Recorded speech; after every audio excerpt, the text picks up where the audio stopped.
I love to see sellers make mistakes. Well, that sounds bad. It sounds a little mean, but I'm talking about when I work with buyers because I know I can help my buyer clients get a better deal when I'm working with a buyer. That's my job. And I've worked with hundreds of buyers, so let me give you some insight on the mistakes that I see sellers making all the time that are costing them thousands of dollars. Don't let this be you.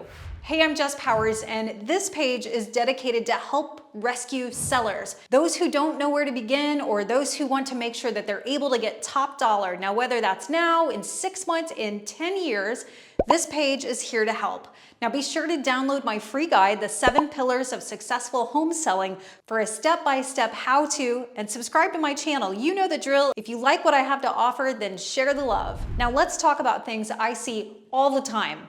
And let's look through the lens of a buyer. Now, it's so obvious when sellers are unprepared and listed their home too soon. This shows up in a lot of ways. The house is poorly presented. There are easy upgrades that aren't made. The price doesn't match the location or the condition, and the photos are not professional. Now imagine the property where all of these problems come together. Now take a minute to scroll through any real estate portal in any community, and I guarantee in a matter of minutes you will find several properties that meet one or all of those descriptions. Now I showed a condo last week that's been sitting on the market for a few weeks. The problem is it reeks of their dog. It was dingy and their furniture was just way too big for the space.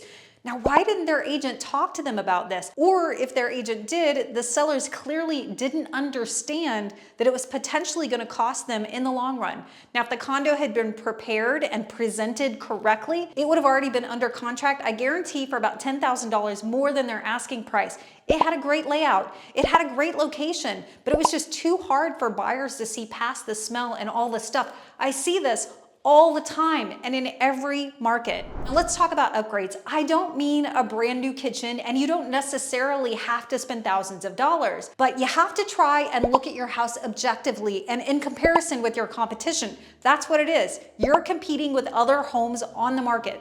Now, regardless of the condition or the quality of the paint in your home, if it's not neutral colors, buyers are going to want to change it. And they will factor that into the price. Now, if you've priced it appropriately, then they're gonna reflect that in an offer. Now, if they think it's overpriced, they'll just move on until you lower the price. It's that simple. Now, there are high return things that you can do that require low cost. Things like updating the light fixtures, finishing the projects that you started, like that hole that you patched but you didn't paint, deep cleaning your entire home, decluttering, omitting personal items and furniture that just isn't needed. Add houseplants, paint your front door, replace the bathroom vanity. Otherwise, that few $100s that you didn't want to spend may actually result in several $1,000s you don't get. Now, with a discerning eye and a plan in place, the smart seller knows how to bring the right team together to prep, promote, and price their home. Preparation is the key. Now, in my free guide you can download, I've got 7 pillars of selling your home. They're all interconnected and so important. Now, give me a couple more minutes because I'm gonna get fired up talking about the listing photos. I am on a mission with this channel to inform sellers and help them to stop making bad decisions. That includes working with the wrong people. Now, at this point, we all carry great cameras and video cameras around in our pockets. Now, again, jump on your favorite real estate portal, and in no time, you're gonna find poor quality photos. And this really fires me up. Realtors are not photographers. I don't care how good you think your photos are, Ray, they're terrible. They're washed out, they look distorted, they make the space look weird with that fisheye lens, and don't even get me started when I see your listings with you in the bathroom mirror. It's bananas. Sellers, this is part of your preparation. It's part of your interview process for your agent. Look at examples of their previous listings. You shouldn't even have to ask. That should be part of the agent's presentation. This is low-hanging fruit, in my opinion. Your agent should have professional photos and floor plans for every property, regardless of the price point. And virtual tours, aerial shots, drone footage, and video as an additional option and guaranteed for luxury listings. Baseline people, cell phone photos need not apply. Sellers, your first impression with buyers is online. It's like a dating portal. Are you wearing sweatpants and have crappy lighting? Or are you using a great headshot and photos of you that captures your winning personality and your smile? Swipe left or swipe right. Now, the other huge mistake that my buyers take advantage of is when sellers incorrectly price their home. If you're a seller and you only have one offer, guess what? That buyer has leverage over you. It is far more difficult to negotiate the very best price and terms when we only have one buyer at the table. And let's talk about the stress a seller faces keeping their property on the market for weeks or months with just a trickle of showing requests each week.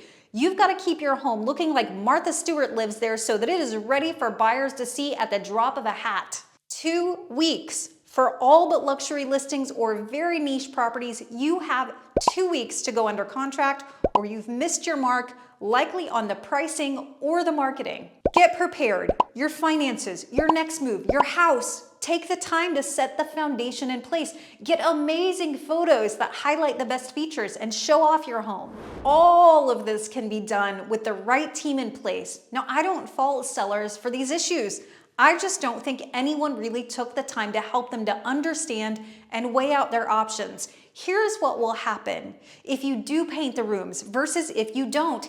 Here's what will happen if we have your home deep cleaned versus if we don't. I get it. It sucks. You don't have time. But would you do it for $10,000? Would you spend $500 on new lights if you knew you'd get $5,000 or more because of it? What about living with your in-laws for 2 months? Would it be worth $50,000 to you so you can get your house ready?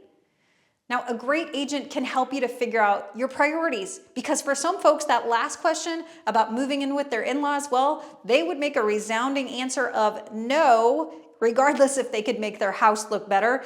They just want it to get sold as is. They're not moving out. So now the takeaway is that you have to know your options so that you can make decisions.